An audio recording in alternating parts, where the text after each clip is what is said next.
Hi everyone. So I just wanted to say hello from Telecenter Europe.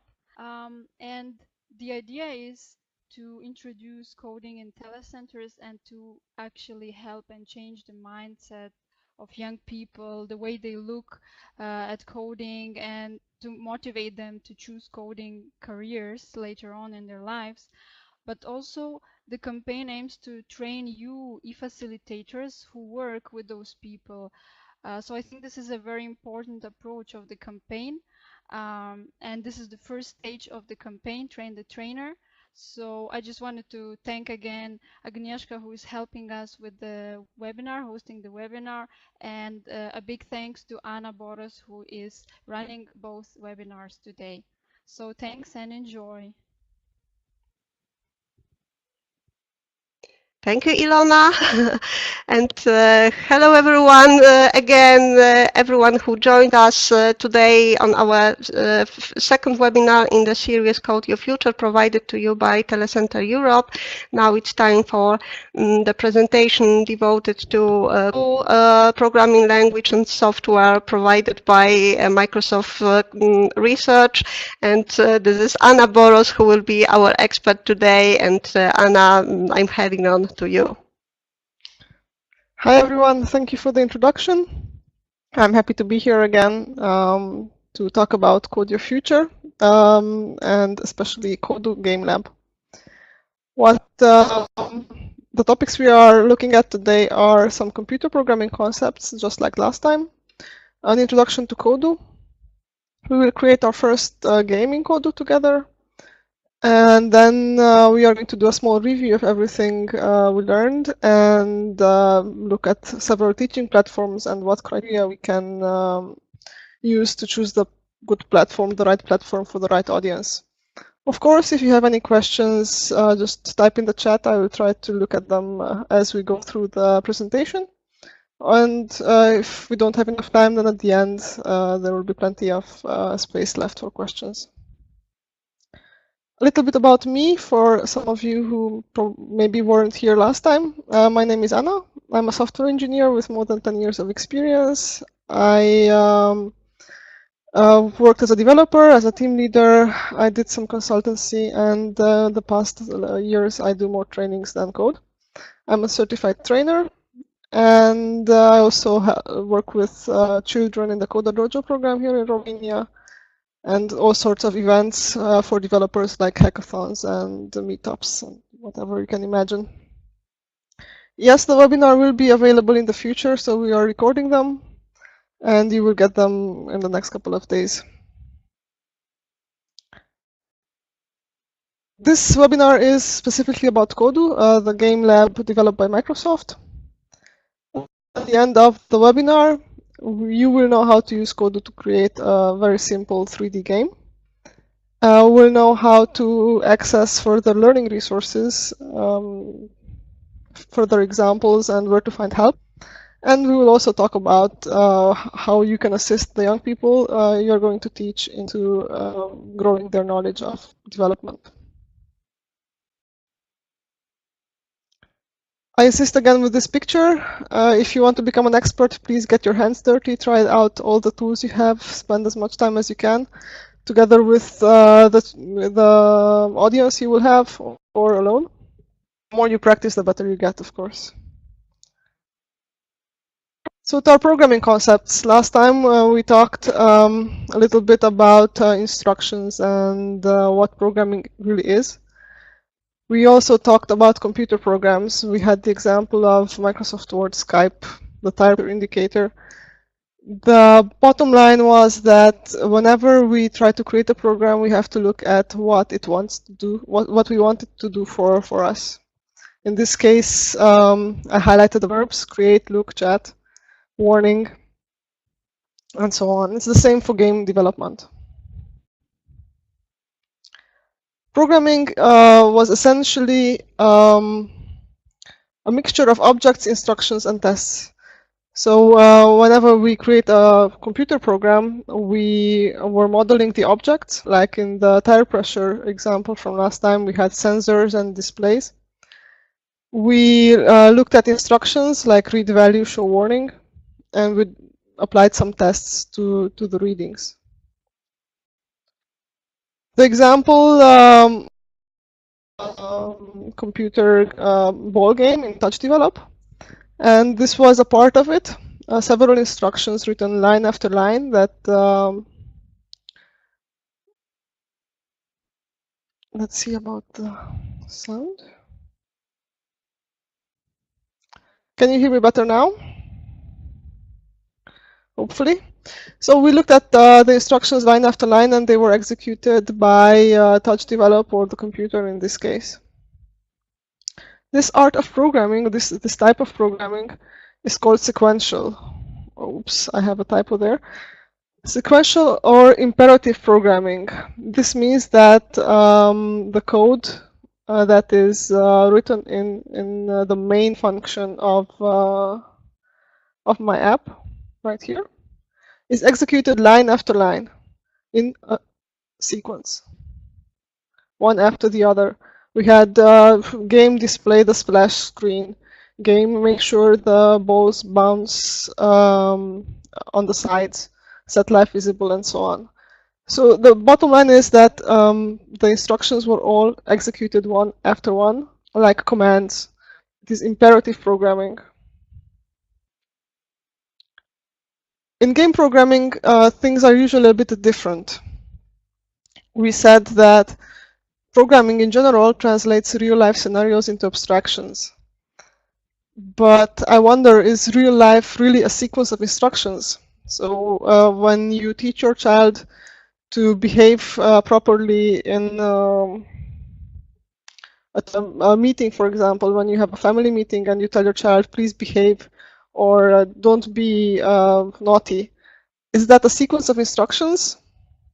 Well, not necessarily. Life itself is more as a behavior, as a reaction to events, than a sequence of instructions. So when I get up in the morning, I don't list all the instructions, all the commands that I want my body to do, and then execute them one by one. More of, if it's windy outside, then I should get a better jacket. So I look at the events, I look at the window and see if it's windy, if it's rainy, and I react to those events. So this is behavior as a reaction to events. Game programming, we said, was very attractive to young people because they can connect to it and they find it more fun and less boring. Let's look at the game. This is Mario Kart, a game for the Nintendo, I think. And let's try to analyze this a bit. I would like to ask you to look at the objects that are in the game and try to identify the most important ones and maybe write them in the chat. For example, we have a very important object. I will write it. It's Mario.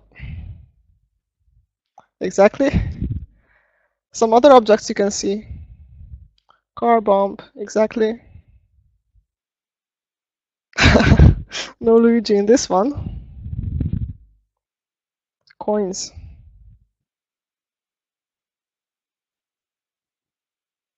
Okay. Perfect. Donkey Kong. Yes. So you identified some of the objects on the screen. I tried to list them here. We have Mario, Donkey Kong, and Koopa is the yellow character. We have coins, turtles, bananas, bombs, and whatnot. And also we have the track, the racing track, and some objects in the decor. I categorized them into characters, items, and things related to the environment. Characters are the main objects that are doing the actions in the game. Items are collectibles and things that change the behavior of my characters. And the environment, well, it's pretty much static. Sometimes it happens that it rains, but then I would also look at it as an item. These are the main objects of my game. Let's go back. And let's try to identify some actions that are happening in the game.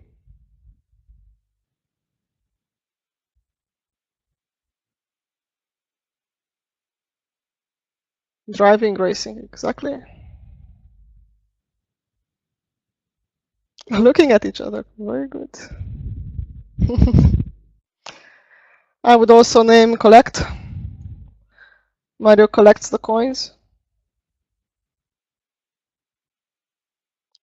I tried to list them here. So drive, collect, throw a banana, maybe slip on the banana, explode, and so on.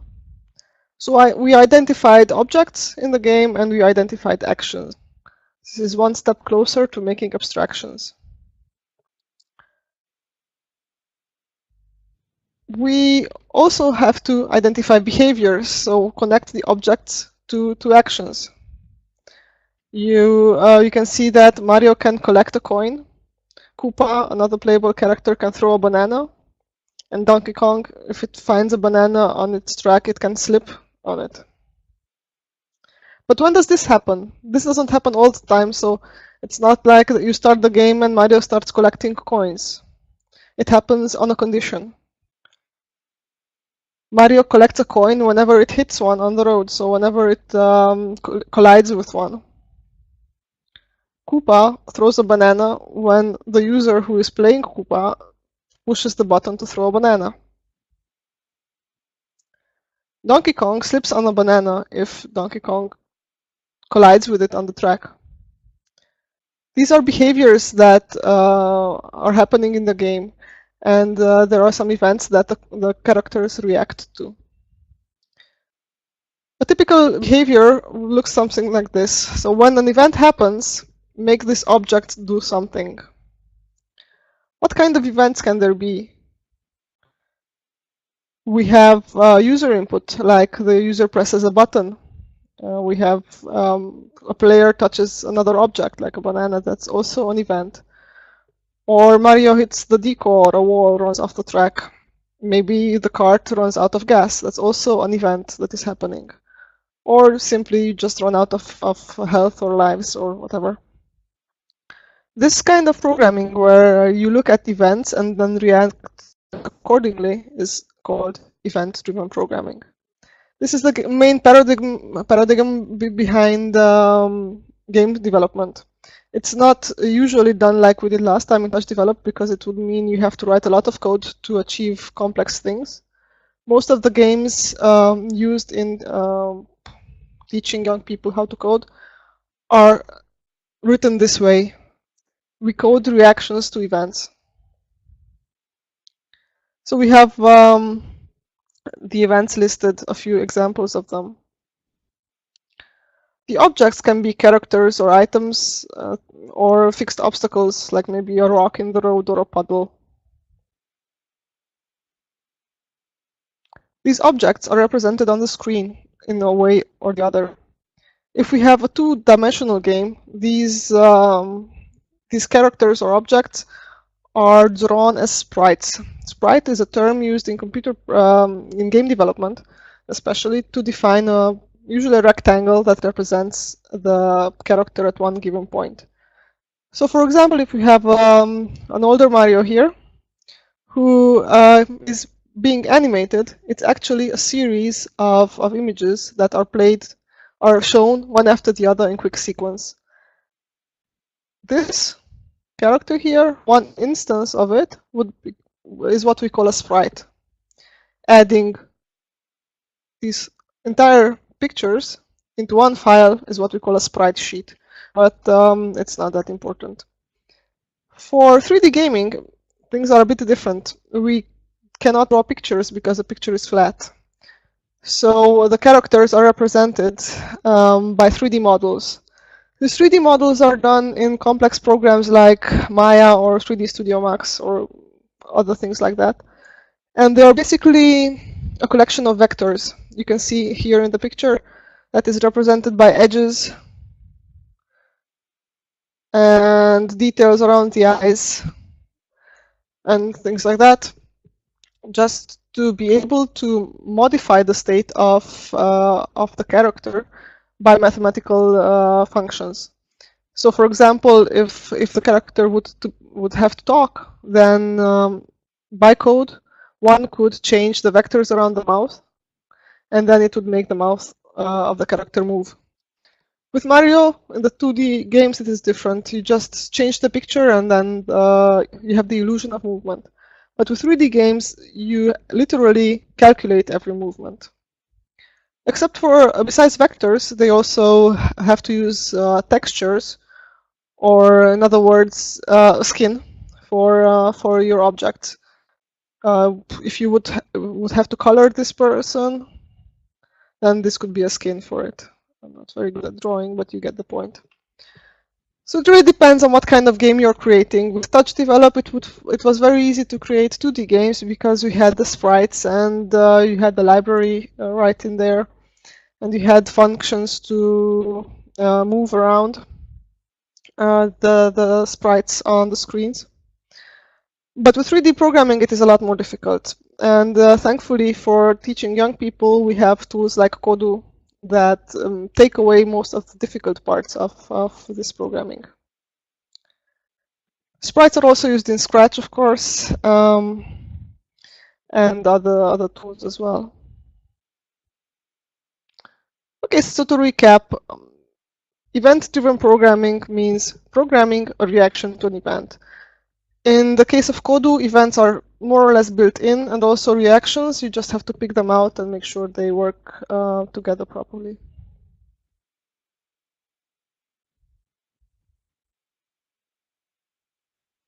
If you have questions up to this point, I'm happy to answer them. If not, we move forward to talking about Kodu. Kodu is a software created by Microsoft. It runs on Windows. And what's really interesting is that you can also program on it with the Xbox. You can download Kodu as an app from the Microsoft Live Store, I think it's called. And you can create programs directly with the controller on the Xbox. This means that there are different controls for the program depending on the device you're using. So if you look at the teacher resources online, you have two versions most of the time, one for PC and keyboard, and one for Xbox and the controller. You have to get the Kodu installer, the .NET framework, the XNA framework. I tried Kodu with the kids in Kodu Dojo, and I recommend that when you first start working with Kodu, you have all these kits on a USB stick. They work on most PCs, so you don't waste time to download because they're quite big. It's really interesting that Kodu is a program and play kind of experience. That means that the emphasis on playing is just as big as the emphasis on programming. With Touch Develop and Scratch and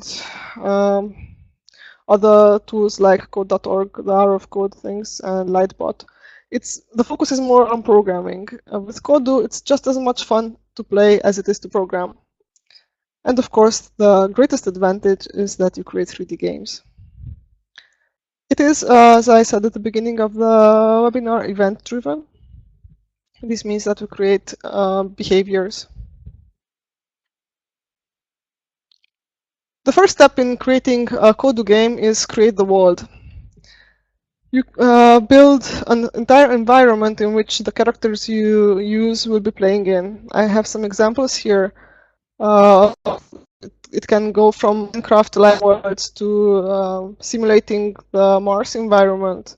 You can create sports games or mazes. Then you add characters. There are several that are built in, like Kodu or the Mars rover or Octo. I don't know the name of the rest.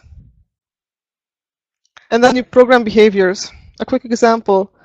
When space is pressed, then shoot a random colored blip to the north.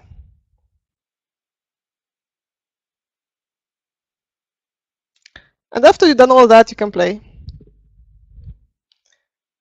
What I really like about Kodu is that it addresses a wider audience than the other teaching platforms.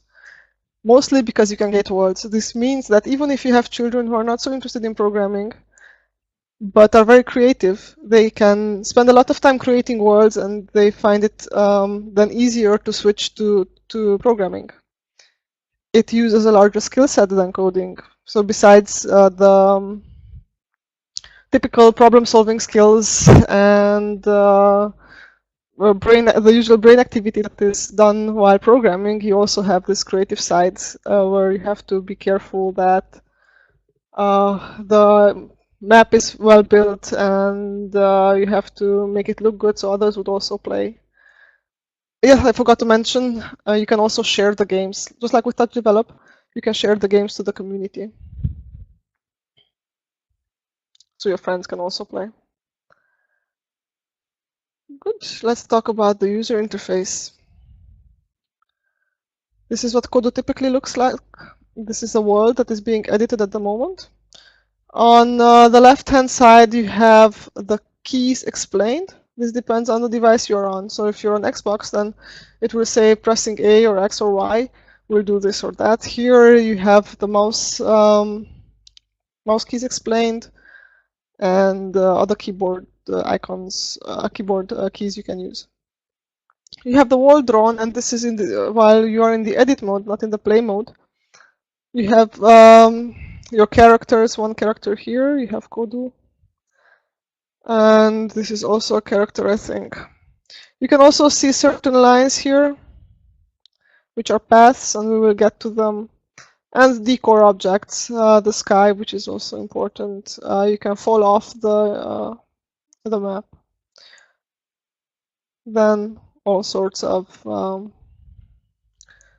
actions you can do while editing your world. Well, let's demonstrate how it works. Unfortunately, I cannot share my screen because Kodu is a very graphic-intensive program, and you probably wouldn't be able to see anything due to the low frame rate that comes with sharing the screen. So we'll use a lot of YouTube videos. I'm very curious how that will work. Hopefully, you will see quite well. If not, please let me know in the chat. So let's see a demonstration. It's not my own video, it's something somebody else did, but it is very useful. This is about a racing game you can do, and it is a two-player game. One of them is controlled by the player, and the other one is controlled by the computer. Sure. Say we've lost the game. So let's try that out.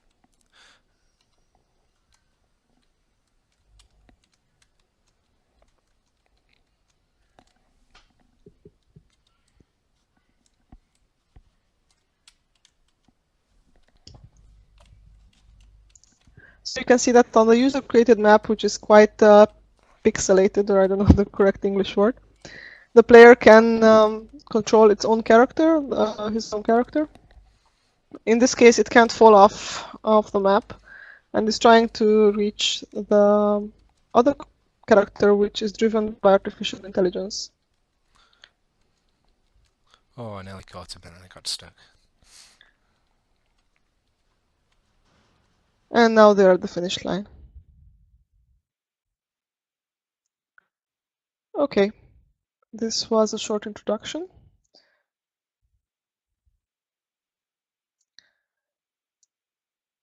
Just like last time, when we start creating a game, we try to look at the abstractions that it comes with. So in this game, there are several objects or items. I tried to name them. The map is the first one, and the most important in this case, because it drives the game. We had two characters, one controlled by the human and one by the computer, several obstacles, and the most important the all-important finish line. What is great about Kodu is that besides the coding itself, it also works with the imagination. It also teaches you important things like physics and laws of physics. You can play with water levels, for example, and work with physical concepts regarding that.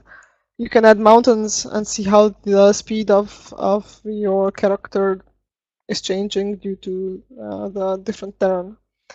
You can use molten lava that can destroy the character. You can build caves. All sorts of things that are very difficult to achieve in other tools like Scratch and Touch Develop. When it comes to characters, it introduces a very important concept called artificial intelligence. It's artificial because it's not really intelligence. When the computer makes decisions, the computer character makes decisions in the game, it's actually the result of what your student made it to do, what behavior he or she programmed for it.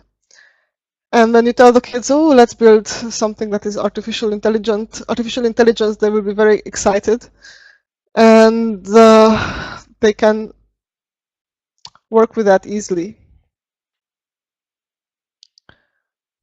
The two behaviors of the two characters here are very simple. The human character moves when the arrow keys are pressed by the user. Another example of such behavior would be when the Kodu, the human character, sees an apple. Kodu should and get that apple, so move toward apple. It is the event-driven logic we presented at the beginning.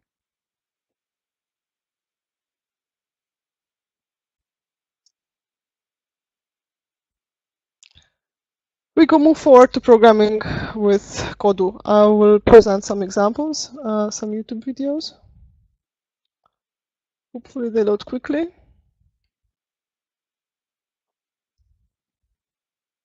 While I'm trying to load the YouTube videos, I would like you...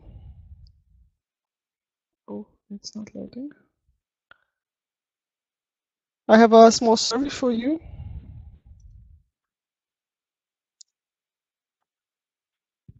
I would like to ask you to answer these 3 questions regarding your experience in programming and in assisting kids and children and young people in programming.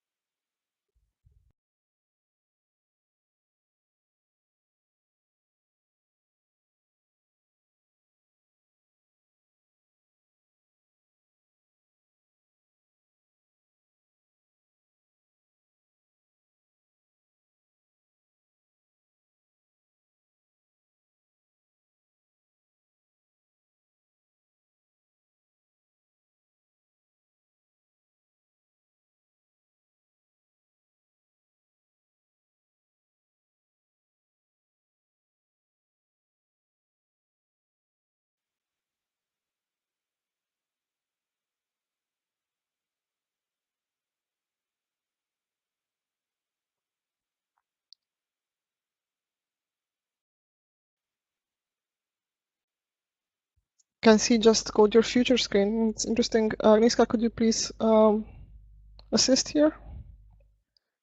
Thank you.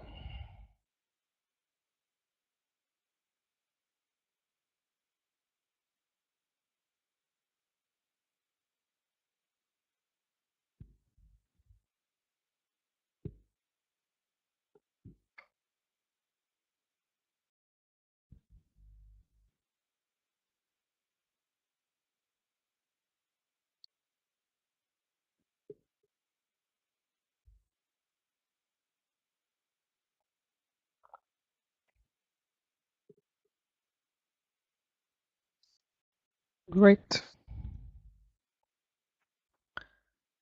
We will look at the results later when another video is loading. Now I created some videos due to the fact that I cannot work with sharing my screen with this application. It was also quite difficult to register to record my screen. If you would like to do such videos, I would recommend some professional software to do that. So I recorded some videos. They are available on YouTube and they have no sound, so I will talk through them. This is the main interface, the main menu that is loading after you start Kodu. And you have some options here. You have loading a new world, creating a new world, loading an existing world, community links, options, and so on. Kodu is centered around worlds. So a map or a type of map is called a world. If we click on Load World, we see that there are already some worlds created for us. and they are categorized in My Words downloads, lessons, and samples.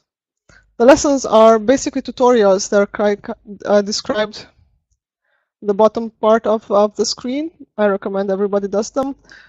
I tried to do them with some of the children in my classes, and they work quite well if they can read English. There is also a language setting for the app, but the children, for example, who couldn't speak English but could speak German had more difficulty because the German translations are not so good. I don't know about other languages. Maybe you test them out. So we have tutorials here, built up in sections. They're very nice. In the description, you can scroll through them. Also, some very complex samples built by other users and the Kodu team, of course.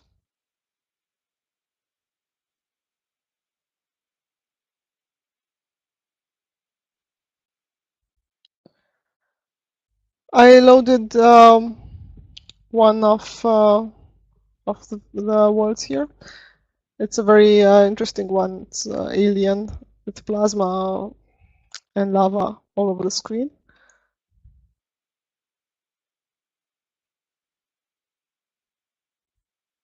This is what Kodu looks like. The main menu, the home menu actually, where I can edit or save or share, or I can also print the Kodu.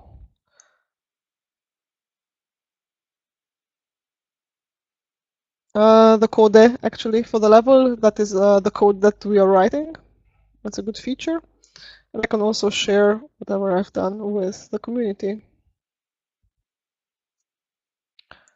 Then we have camera moving options. This hand, I found the camera movement quite difficult on the PC. On the Xbox, I think it works a little bit better. Didn't have the chance to try. So whenever you want to move the camera, just click on this hand here and follow the instructions on the top left corner of the screen. Good. This is how you move the camera by clicking and scrolling. Then we have the object tool that helps us add characters and other objects to the screen. We have a path tool, which helps us define paths for the characters. This line here is actually a path created with this path tool. It goes on the screen like that.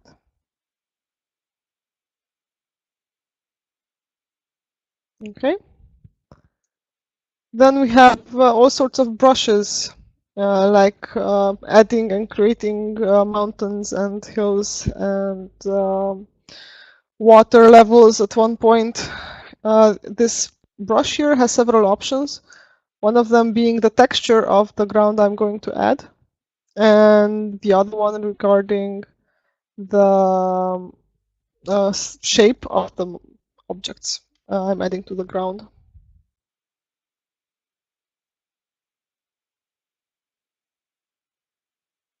For creating hills or valleys, we have another option.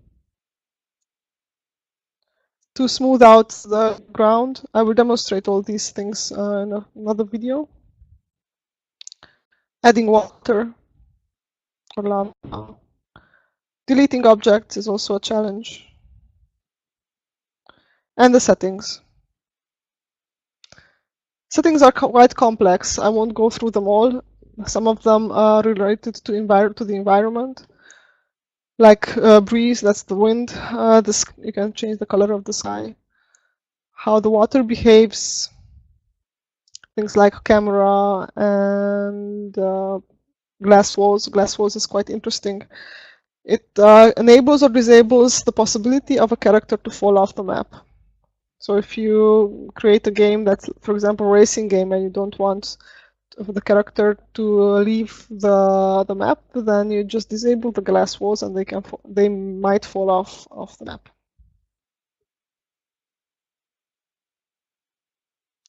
Some other options here.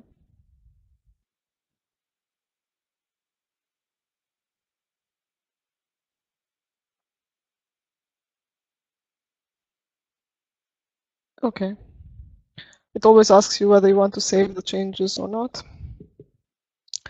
So basically, this is what the interface looks like. You can see it is quite free, and it already looks like a game. Now let's load another video.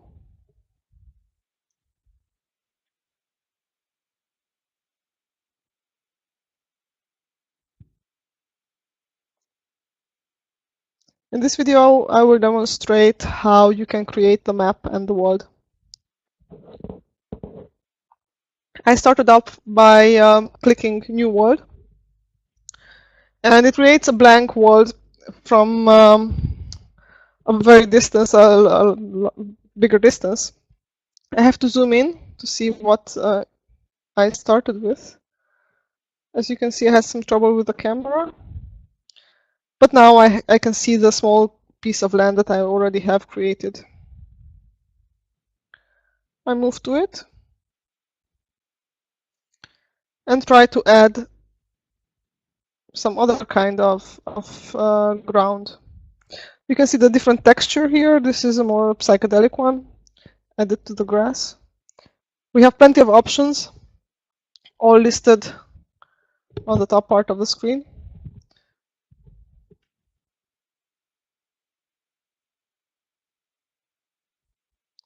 I'm trying to change the texture now to some grass.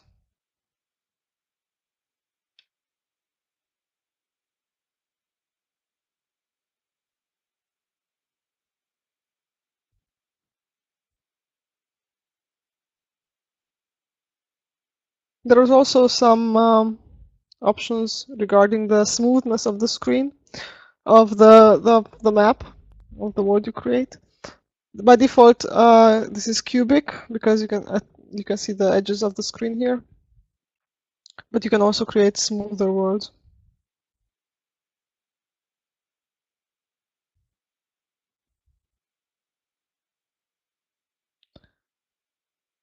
You have all sorts of patterns available depending on the kind of game you want to create, the kind of feeling you want to show.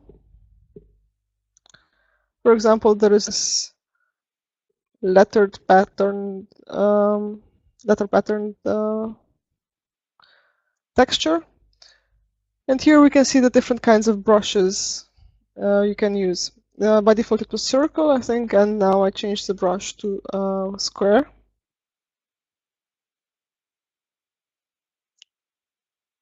You can also change the existing ground, not add, like here, by clicking Shift and the mouse. You can remove and then add again.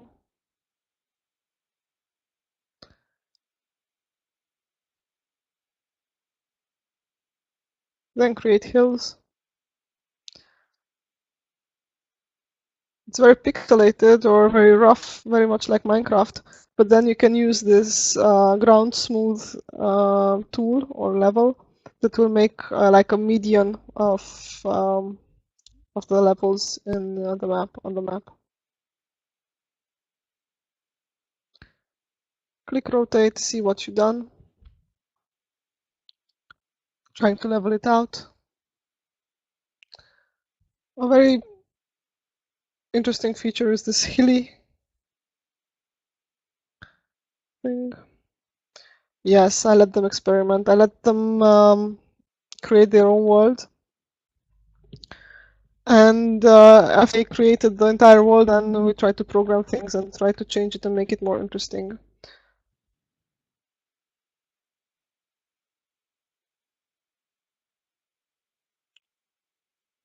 I'm trying to create a world here, and I also try to demonstrate the water feature. Yes, it looks very much like Minecraft, and that is a good selling point for it. I'm trying to create a lake, well, a place for a lake, and try to add water. You can also change the texture of the water or the type of water, that type of liquid actually. You can add water and lava and other jelly things. I just want to add water. I added water to the ground. And what you can see is that I flooded the entire map because probably somewhere around here I have a hole and that leaks the water out, which is quite interesting for children because they don't realize they have a hole and then they have to undo and start again. So I had to do the same. I tried to lower the water level and then raise the mountains again. I mainly work with children between 7 and 14. I also have some older kids in my classes, but they don't come very often and they do other things like Raspberry Pi, more complex, or Python. But generally it's between 7 and 14. I'm going through the settings here, which I already talked about in the other video. Changing the sky is interesting, and I've seen in the tutorials and the lesson plans that I found on the internet about Kodu that building up the feeling of the game is just as important as building up the logic of the game for young people. And changing the sky and the light and all these environmental settings are also very attractive and important to focus on. Not everybody has to become a coder. Some could also be artists or game artists or level designers and so on. So building up on these skills is also important. But I'm a coder, not a designer, so I created this hideous world. Yes, H7 is very good for Kodu because, as you will see in the next video, it is very easy to program. It's much more attractive than Scratch for 7-year-olds. Let's load the third video.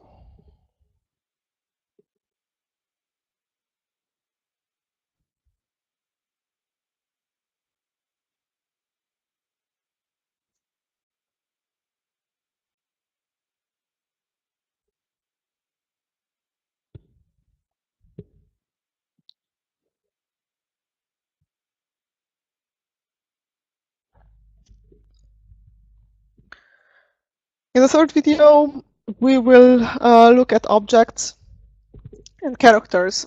I started off with a very simple map of just plain old grass and some hills. And then I'm trying to add my first object.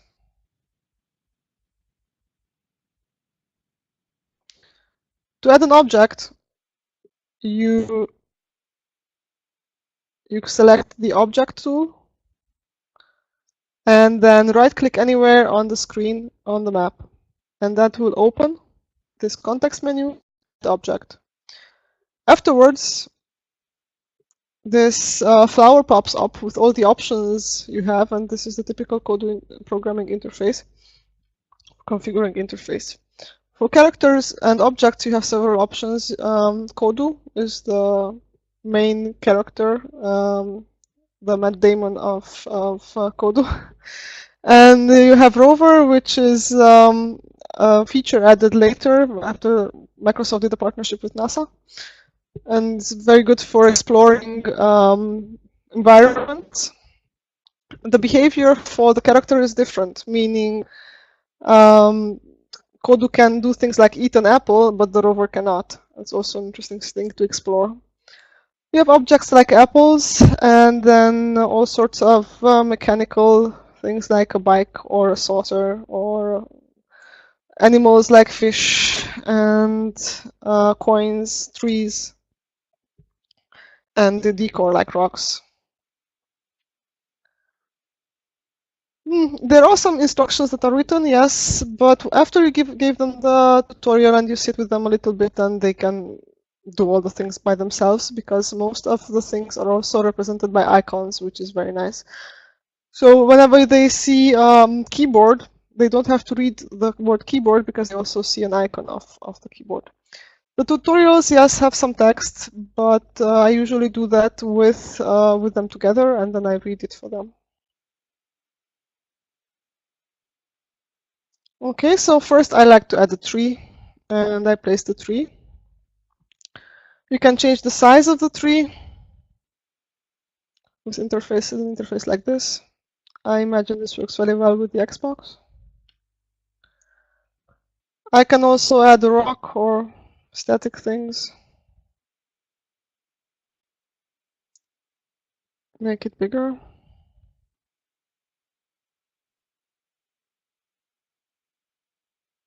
You can change the color. I found this quite unintuitive, meaning you select the object, and to change the color you have to use the arrow keys. You see here? That's how you change the color. I always tried to go with the mouse and select the color here, but it doesn't work. So you click the object and then use the arrow keys. That's how you change the color. Okay. A handy thing is also this tab.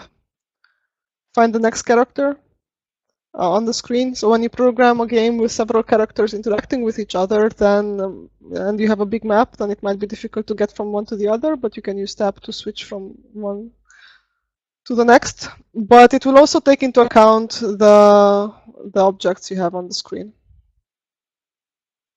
So it will switch from the tree to Kodu to the rock and so on. Okay, we change the color of the rock. I want a purple rock. And an object, which is called.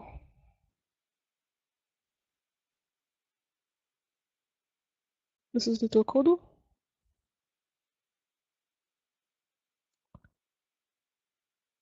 It has several settings which are quite interesting. For example, how Kodu moves. When you create a racing game with two characters, you could have a two-player game. One character moves with the arrows and the other with WASD, the other controls on the keyboard. And then the kids can play around with things like turning speed.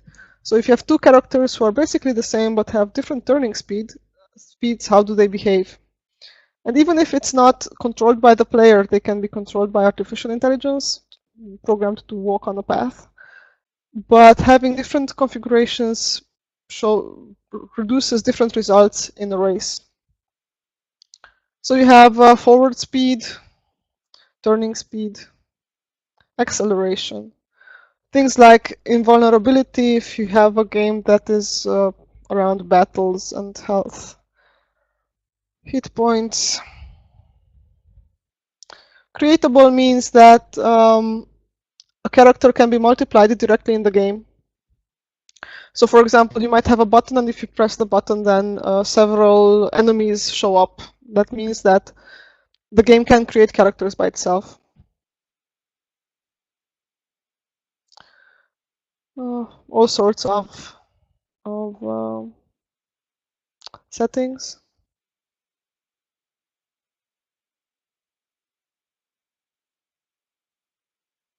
And then we have the chance to program Kodu. What happened there? Programming Kodu is basically what we talked about in the theory part. Adding behaviors. When something happens, Kodu should do this. We'll get to details on this later.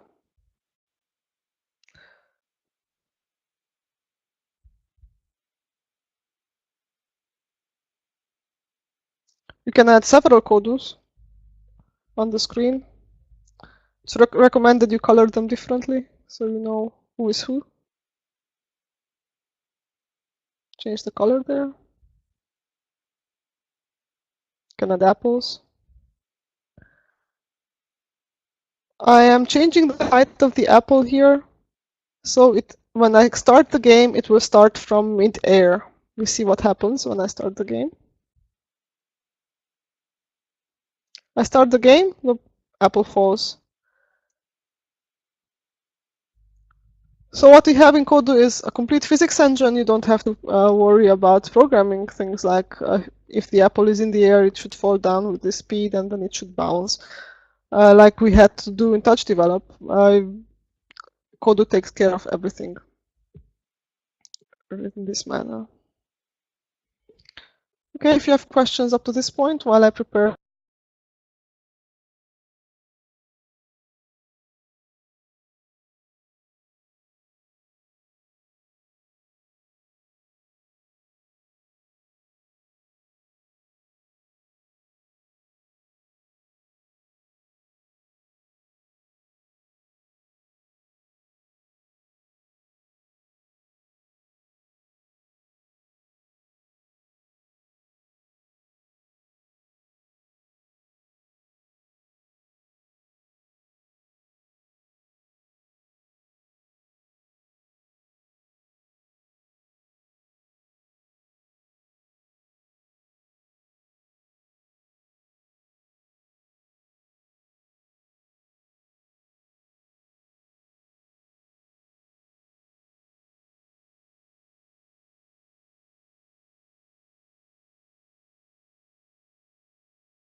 Hello, we lost Anna for a while, but I guess that okay, it's okay now. Sorry, my browser froze.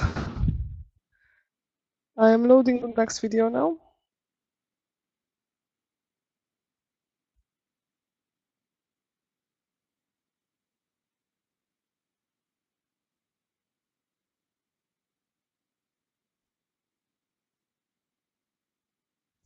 Now we see how we create behaviors exactly. We will create the first literal program. I started off by with one of the default worlds that is in Kodu. This is, I think it's called pipe world or something like that. We already have some characters on the screen. We have a map built out for us with water, and I think there is some fish swimming in the water, apples, and so on. Okay, we start. I want to add some objects, like an iceberg, because it fits perfectly in this environment. Really large one.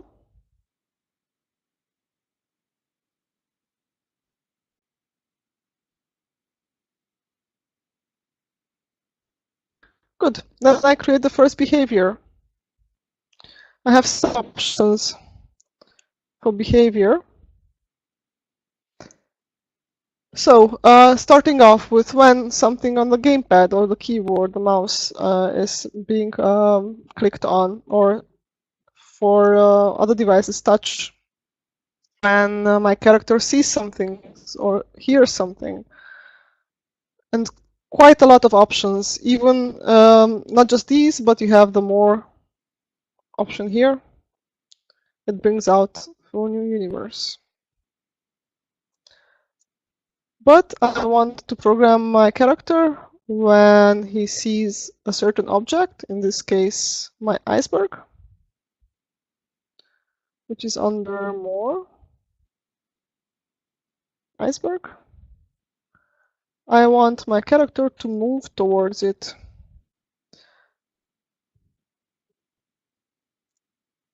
We have several options for behaviors as well. Move, turn, eat.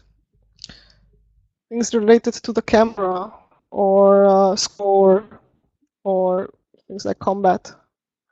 I will demonstrate most of them. Then we have modifiers. Okay, I want my character to move, but how? I want to move toward, away, to wander around. I want to move quickly or slowly. So many options here. But I wanted to move toward the iceberg quite quickly. Good. Let's see what happens. I press on play to start the game in the play mode, because up until this point I was always editing the world.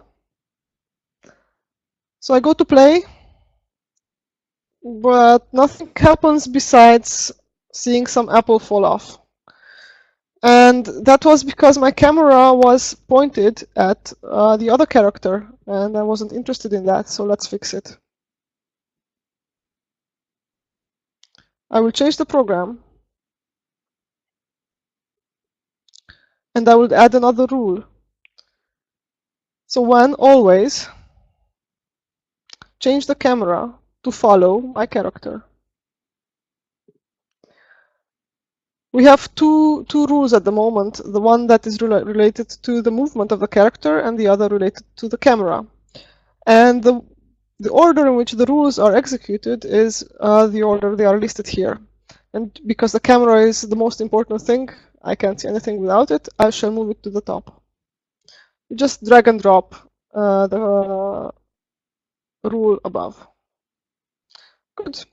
Now if I start, the camera moves with my character, and my character instantly started moving towards the iceberg because it was in its visual area.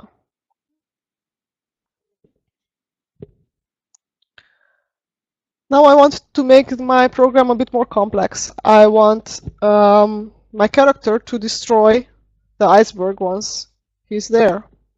Let's see how I do that.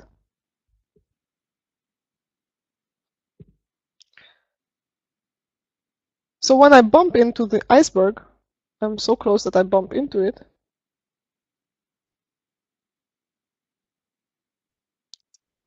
Do a combat action.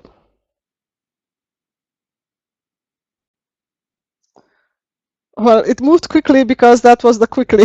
If you don't click quickly, then it is very, very slow. Okay, the character is moving towards it. It bumped into the iceberg, and the iceberg disappeared. Okay, so that was our first very, very easy program in Kodu. Okay, while I load the next video, if you have any questions, if not, I will look at the survey. See.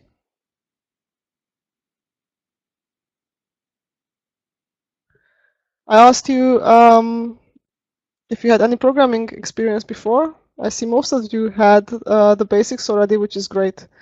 And some of you even program regularly. Awesome. Assisted, excellent.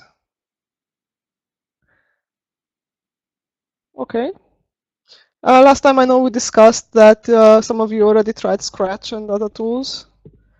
Feel free to type in the chat what kind of the tools you used before these webinars. I'm always interested in finding out about new GameMaker. Oh, nice.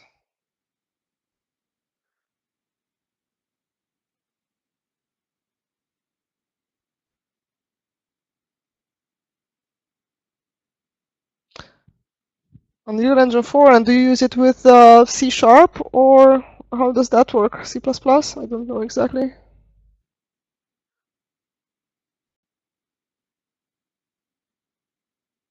Okay. We also use Unity in some of the programming classes, but that's only for very advanced kids. And it can be used very nicely together with Leapmotion.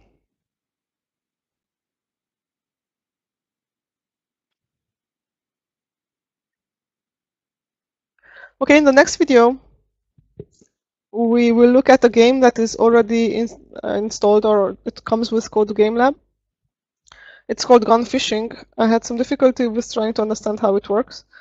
Well, I want to demonstrate the complexity of games that can be built with this.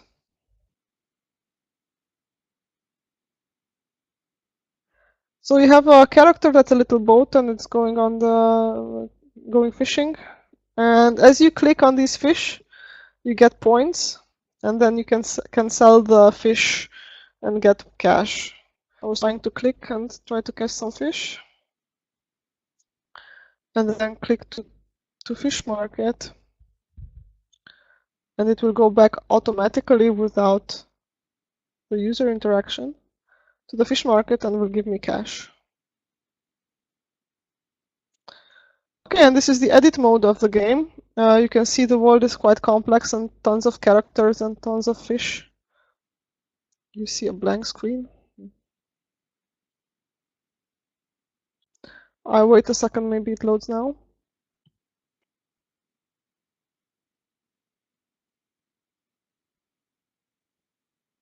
Okay, continuing.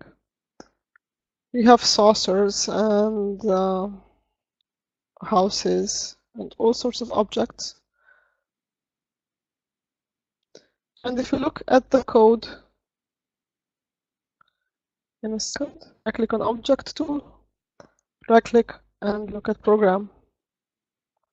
There are tons of rules and tons of actions and behaviors programmed to achieve the complexity of this game. The first thing is always follow the character, and this is in the third person mode.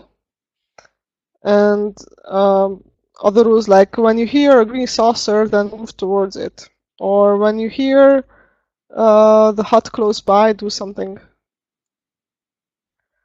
Do something that is explained in the steps that are a bit more tabbed inside, so indented. This is like complex behavior, not just 2 instructions or 3 instructions, but do all these things when this condition applies.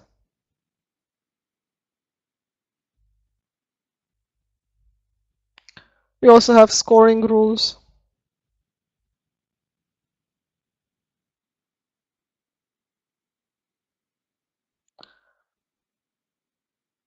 Bumping, and all sorts of things.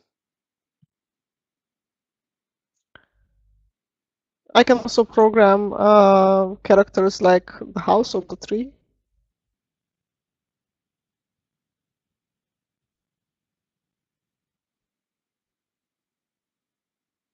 That was a saucer inside. If you touch it, then something happens. And other behaviors. Flyfish also has a program regarding scores. There are no variables in Kodu. However, when you want to store some information, you can use a score sheet to save that. You have things like green score or red score or X score, this one here. You have to look at these as variables, like we talked in the other webinar, and just use them to compare and so on.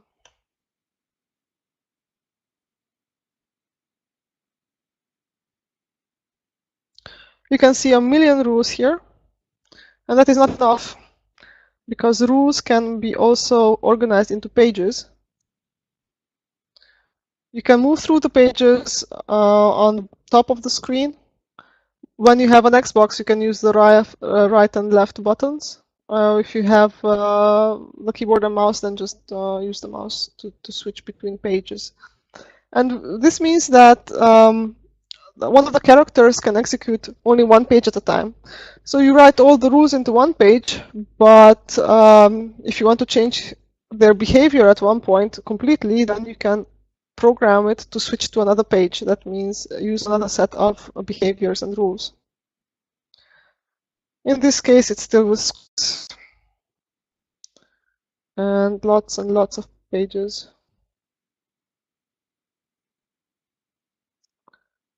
How long it takes? I have no idea.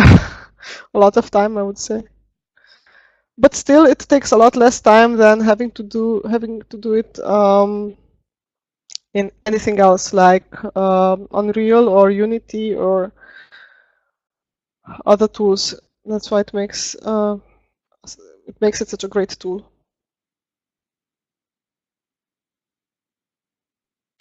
This is the entire universe. There is a huge lake and lots of objects on the lake.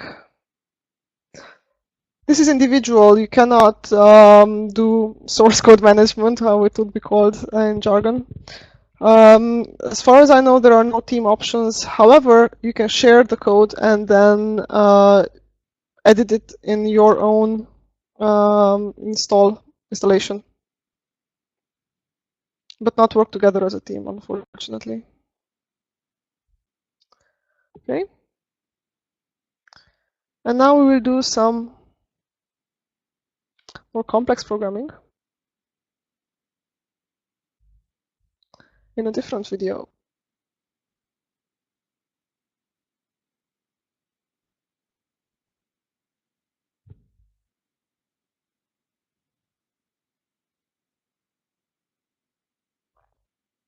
Again, we start off with a world that has already been created. This is a more Mars-like environment, except that there are apples on the screen. You see two kinds of apples. We have some green ones and some red ones. We have Kodu and some rocks, and that's about it. Let's see what happens here. This is the world. And I want to program Kodu to pick up some apples. And first thing I do is set the camera. Let's see what happens if I set the camera to first person. And I control Kodu with keyboard. I have two options, the arrows and the WASD options to control the character.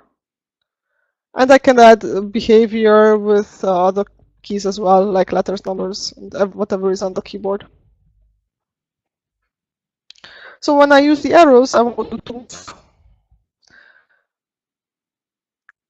There is another option to specify the direction in which Kodu is moving, and that is using the coordinates, north, south, east, west.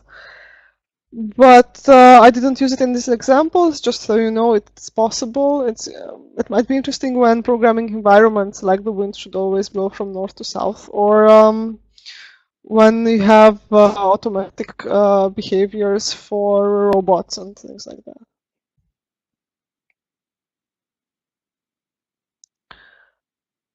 Good. Let's see what happens. This is what the first-person camera looks like. I don't see Kodu anymore, but I see the world as I would from a shooter game, for example. First person. And I can move forward and turn using the keyboard to control Kodu, which is really nice. But I can't really play like that, so I will switch back the camera. Not now, but later. Good. And when I bump into an apple, so I am just above it, just on it, or whatever you would call it, I want the apple, but only green apples, to add some points to my score. So when I bumped into a green apple, then I want to use the set score option of the game. So I go to score. I have to specify which score am I going to use. Translated, this would mean what kind of variable I want to store the score in. Red in this case. And I want to get 1 point.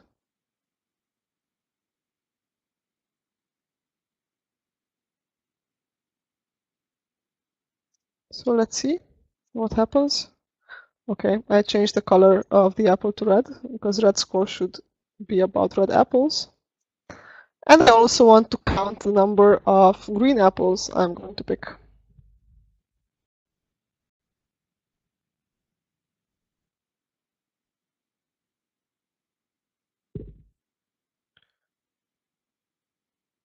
And whenever I am going to bump into an apple, I want it to disappear, because otherwise I could just pick up apples infinitely without end.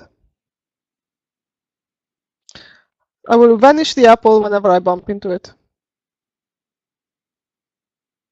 Let's see how it works.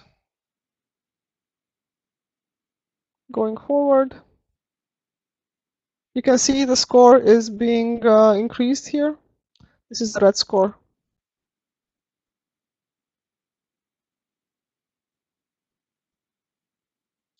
I'll program it further, change the camera to follow so it's easier to understand what is happening.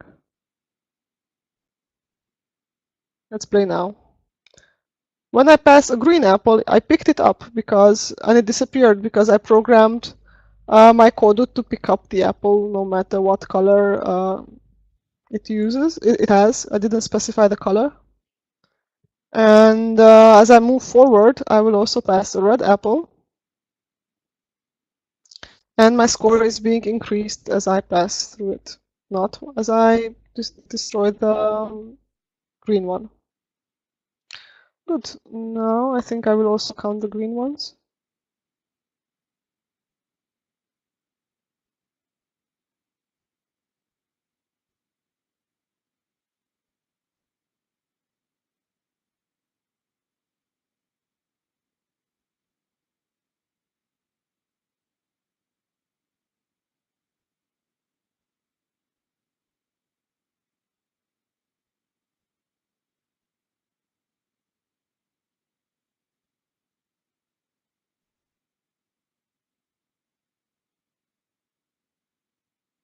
You noticed the first thing I did was I moved the rule that says when I bump into an apple, vanish it. And only afterwards I added the green rule, the green apple rule. Had I not done that, this rule would have never been taken in consideration because first my apple would have vanished and then there would have been no more green apple to apply the rule to. It's important to keep in mind that the rules are processed one after one.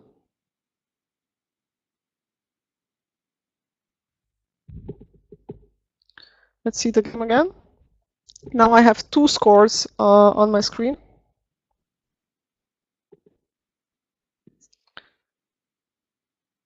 And the apples are being counted as I pass through them.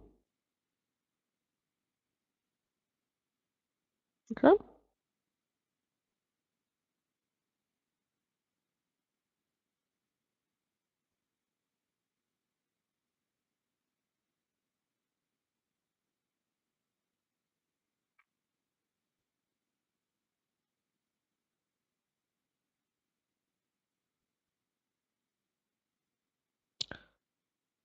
Now I want to add some rules regarding the game logic. I want to finish the game at one point. So I say when I picked up a few apples, like 2 apples, then I should win the game.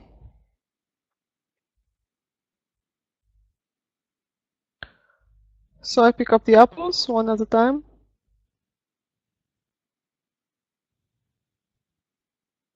And I won the game because I picked up 2 apples. Let's look at the code again.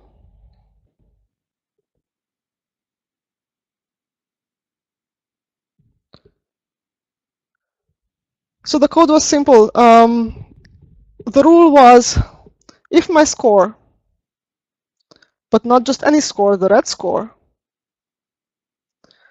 is at least 2 points, then I should win the game.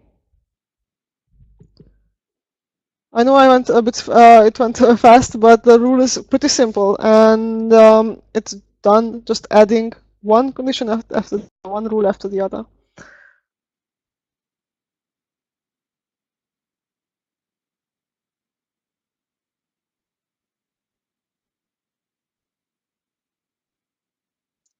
Let's see what I do now.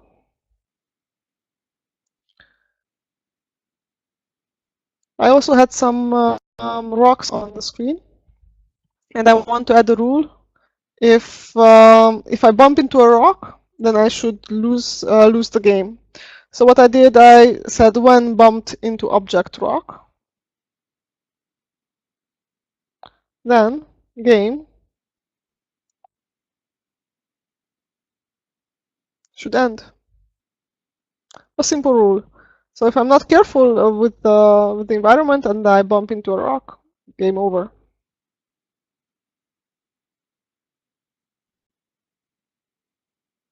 I bump into the rock and the game was over.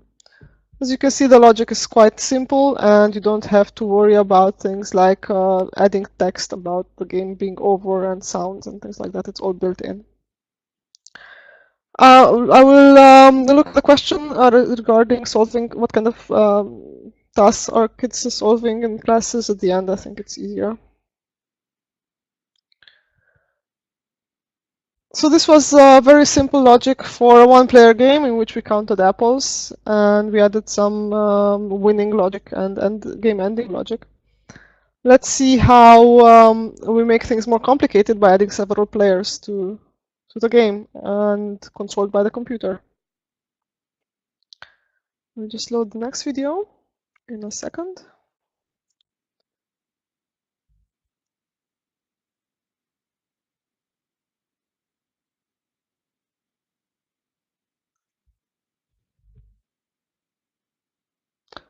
We start off with the same map. The program we've written before, it's still there. Let's add some new characters.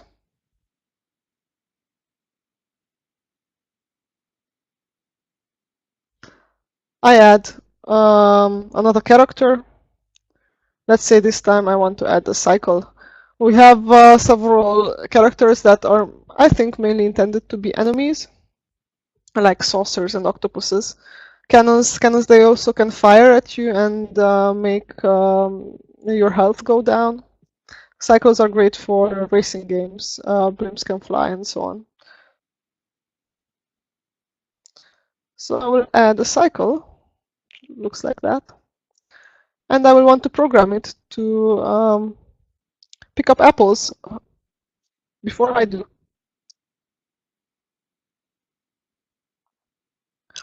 So I say, whenever the cycle sees an apple is an object hidden away in the menu, but only red apples, I think, or well, close by, yes.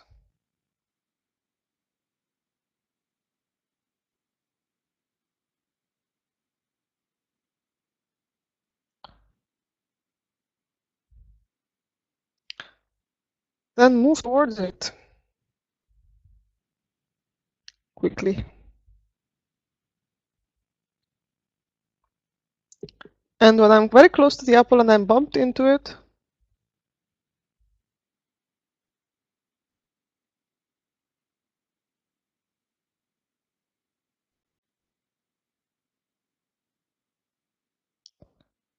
you see there are plenty of options here hidden away in the menus.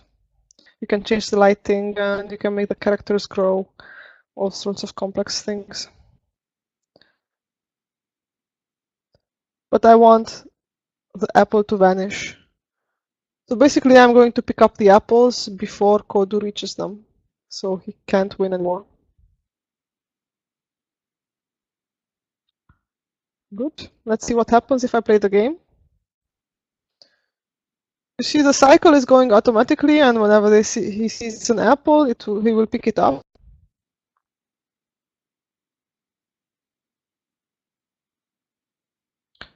For this scenario, not so much time is needed. All this thing we did now, I think children can do it in under an hour, because for example, I tried the basic tutorials that are in Kodu. I did them in 1 hour, and after 30 minutes, the kids already skipped through half the tutorial and understood by themselves and started programming the characters, experimenting with all the options they have. So it goes very fast. They're very interested in it. The icons are not so clear, but once you use the app, they are explained there.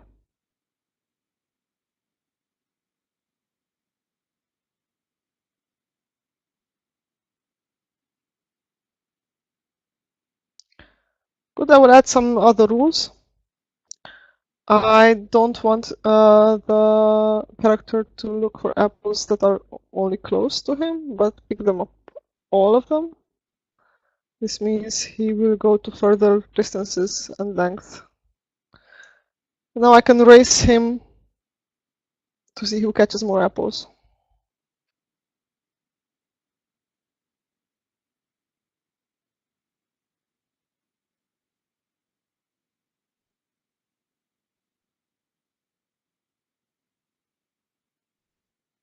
Good. I will add another character to demonstrate the path tool. I will create a path on the map which will be a kind of a pathway for another character that I'm going to add. You see here I added a path, it's a rectangular path, and paths also have colors, just like objects. And you can add several paths for several, and they are differentiated by the color. Good, I added the path here.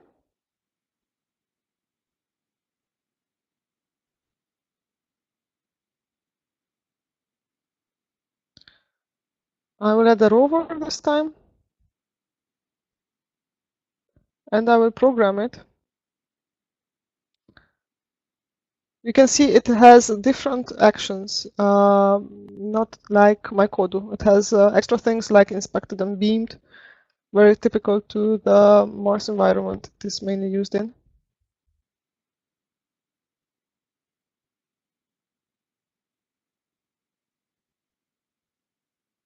So I want it to always move along the path.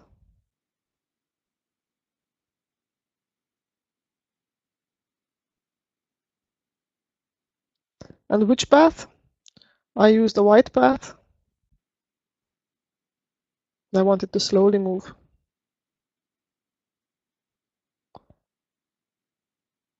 When I run across an apple, I want it to do something special.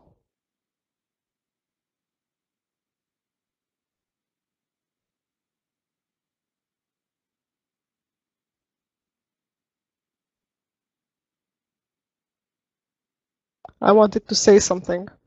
And this is also a good feature to create dialogue in the game. You can add all kinds of messages to the characters that they can say as a behavior or as a reaction to an event. You have several options, like add more than one line, 1, 2, 3. You can add as many lines as you like, and then you can use a balloon to show the message by picking the line one after the other, or randomly, or even show it in full screen. But we will demonstrate it now. So whenever the rover bumps into an apple or sees an apple, say add the hey apple. Woohoo! And I want to pick the line randomly.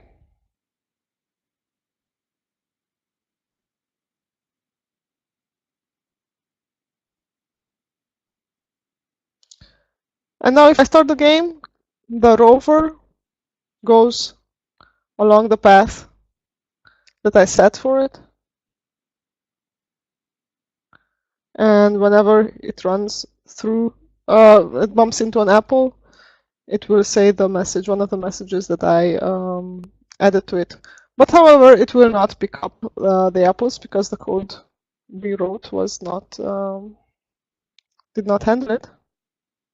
Let's see, where was the code? Again.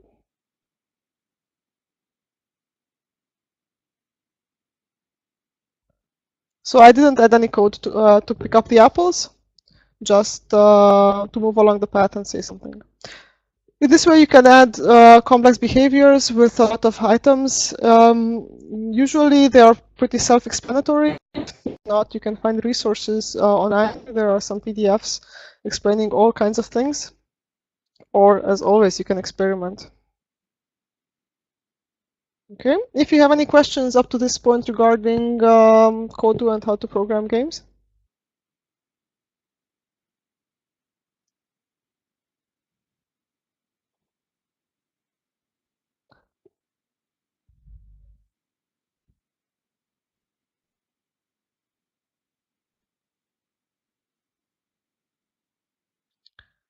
This concluded our demonstration of Kodu, how it works on the Windows.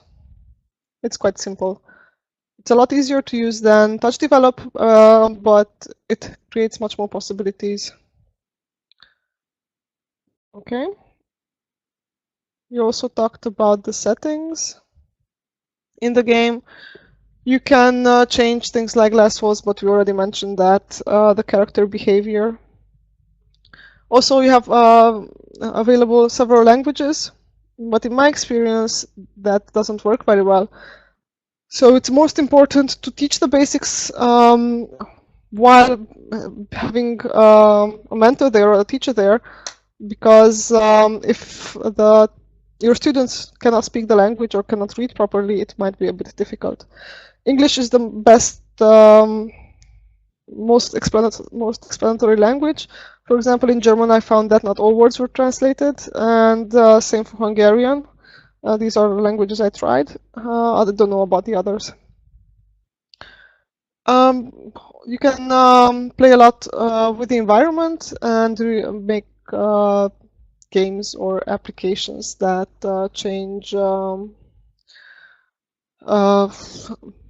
have reactions based that are based on the environment, which can be quite nice, I think. For us teachers, Kodu Game Lab has a lot of resources, including lesson plans. So if you don't have time to build up your own lesson, there are some steps at the link that is listed here, with activities and questions to be asked and how to time your seminars or lessons and so on. Quite nice. It's not so in Touch Develop, it's not so well developed, but in Kodu you have everything you need. So that was Kodu pretty much. And we can talk about choosing the right teaching platform, because we already talked about two, Touch Develop and Kodu, and there are several. And when it comes to choosing the right platform for the right audience, you have to take into consideration things like age, their attention span. Some of 7-year-olds cannot pay attention for more than 30 minutes. Some can pay attention for 3 hours. The reading skills, what languages they speak, how long your lesson lasts. We work in, our lessons are 3 hour long. I don't know how long yours are, but it's an important thing, because if they miss the next lesson, then you have to be sure you planned everything correctly so they can pick up. And the teacher availability. The lessons I teach now for children, we have 3 teachers for 30 kids, so 10 children per teacher, and it can be quite difficult to mentor them because they all want to do different things. Okay, so we have, besides Touch Develop and Kodu, we have board games. Don't know if you experimented with them. There was a Kickstarter project called Robot Turtles. It's for children aged 3+. It's adult supervision, no reading required. They can start learning programming concepts in a playful way. Basically, you program a turtle to reach to a jewel in the middle of the map, and you use cards to move forward, to turn left or right to avoid obstacles. What is nice is that children don't get bored very quickly, because you unlock all kinds of features, like obstacles, for example, or lasers. And you can also find it on the internet and print it out yourself and play it like that. It's quite nice for younger children. But the disadvantage is that you need a teacher there all the time.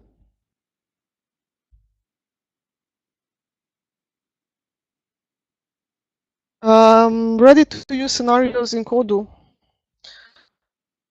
All the lessons there are ready to use. There are, in the load world option, there are the tutorials, and they are very, very good.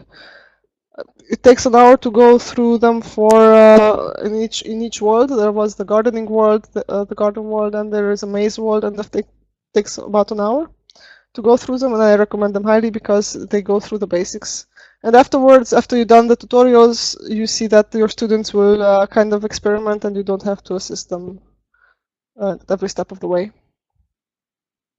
Also some things on the community page, but I didn't find them so well developed as the ones that are there in the lessons part of Kodu.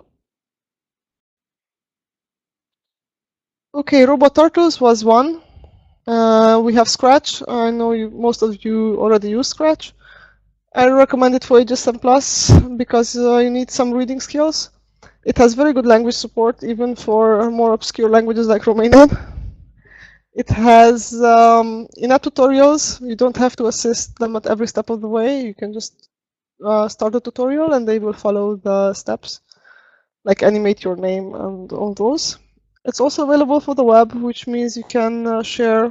You can also share the code. Yeah, and unfortunately, some math is required in order to move the characters. Like they need to know that what the x-axis is and the y-axis and what speed is. But for younger children, there is Scratch Junior. It's an easier version of Scratch. I think it's also available for the tablet, and Android and iOS, as far as I know. We talked about Kodu.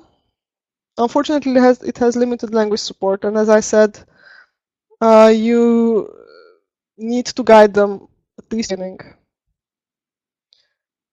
You have to explain basics. The texts are not very self-explanatory. But the good thing is you don't need any math skills and advanced mathematics like you would need normally to develop a 3D game.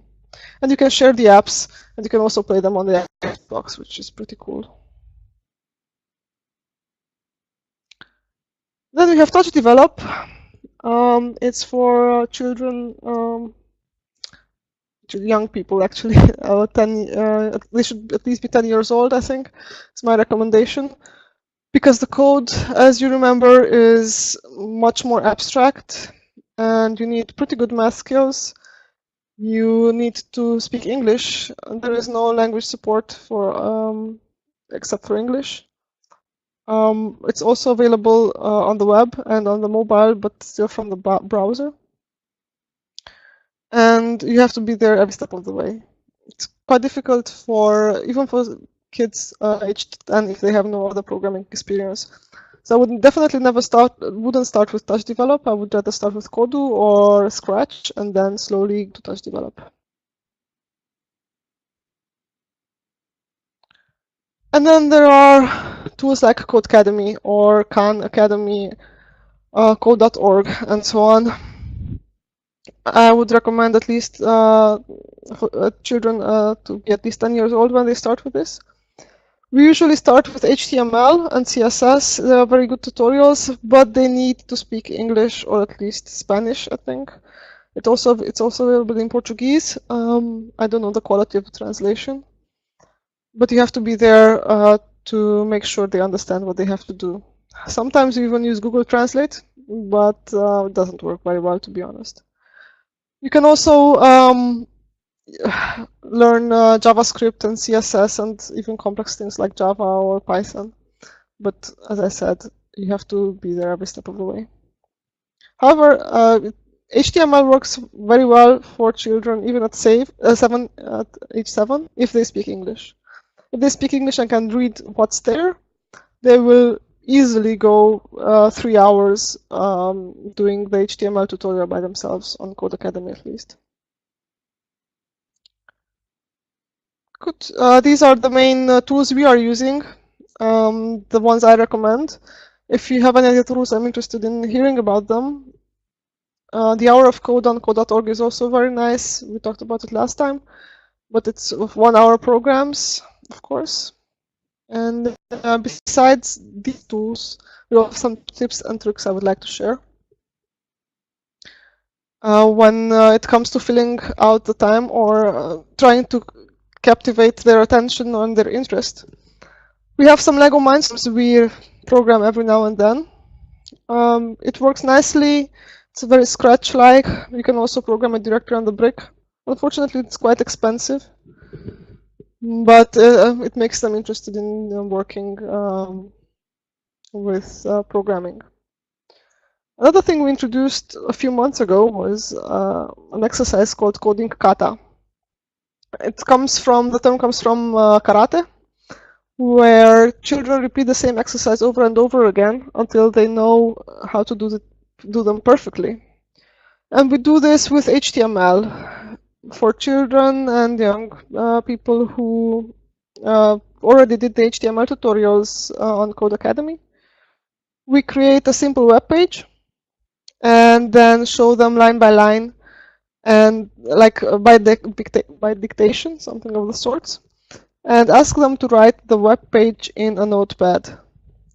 So no code completion tools, no help, no nothing, but just simply write line after line all the code necessary for a web page. And in the end, you test it, but only in the end. And if it works, then you get 1 point or whatever your scoring system is, your motivational system is in the class. And if it doesn't work, you have some time to fix it. 99% of the time they forget to close a tag, even if it's on the screen under the projector and they could have seen it. And after we did a couple of these, we added a new rule, like, okay, you get 1 point if it works for you. But if it works for everybody in the class, then you get 2 points. And this motivates them and makes them learn a lot because they go and help other kids in class to make their code work. And lately we always give out 2 points, so it works perfectly.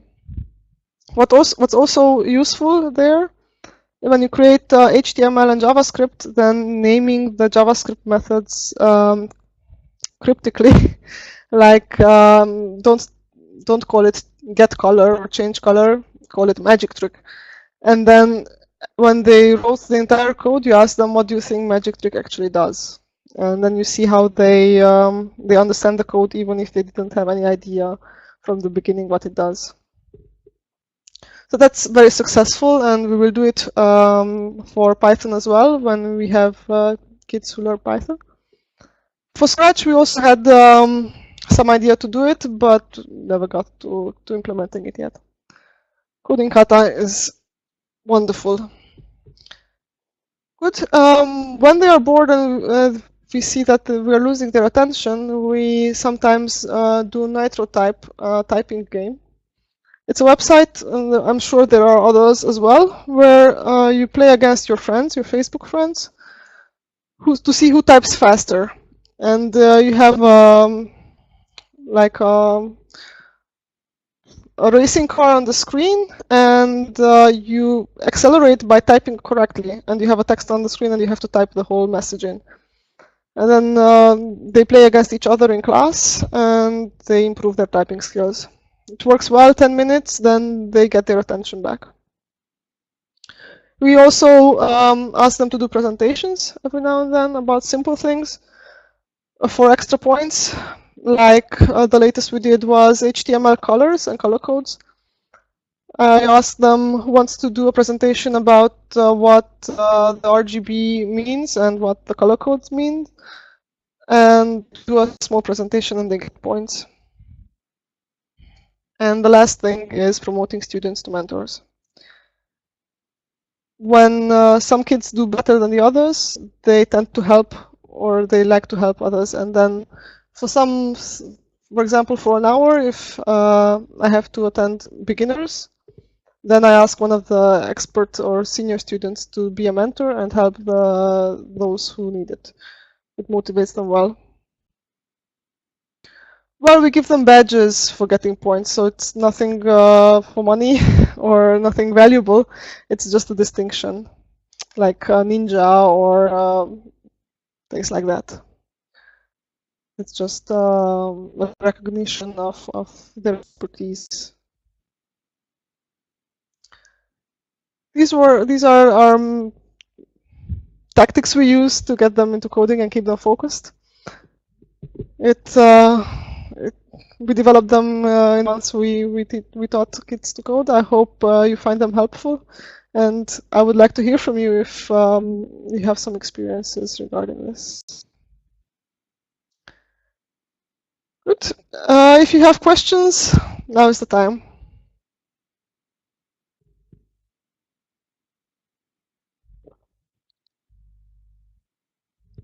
Turn my camera back on.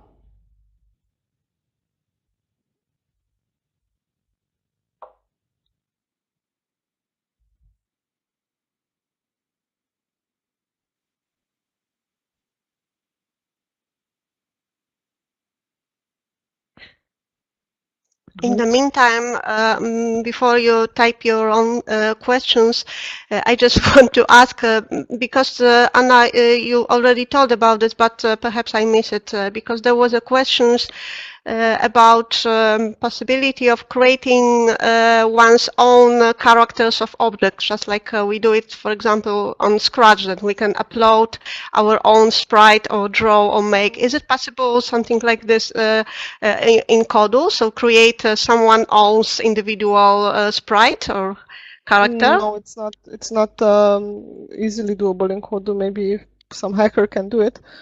But the characters in Kodu are much more complex. It's just not it's not an image like in Scratch. So creating one would be quite difficult, and I think that's the reason it's not available as an option. So you have several characters to choose from, but you can't create your own. For the availability of the first webinar, I guess it's in a couple of days, but we will try to do it as soon as possible. The edited version is already done, but the videos will be available on the Telecenter Europe account on YouTube. So there will be some, I don't know, 1 day or two before it will be available, but you won't be waiting long.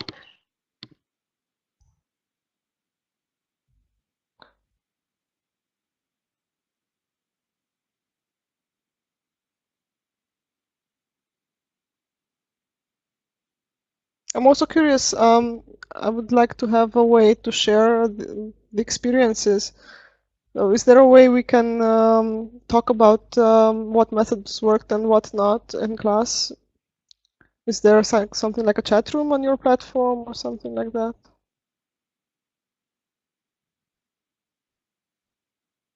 Or can we just use email? Don't know.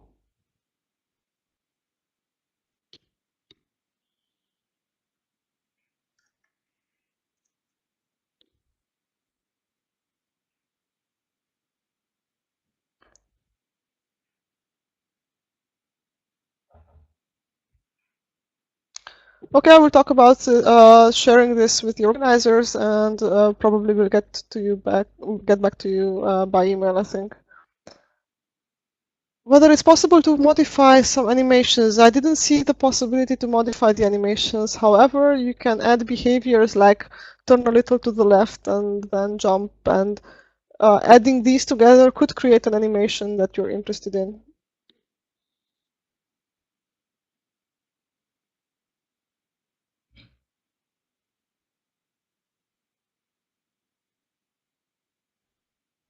I will talk to Laurencio and see how we can share the problems or solutions we found, or the tips and tricks.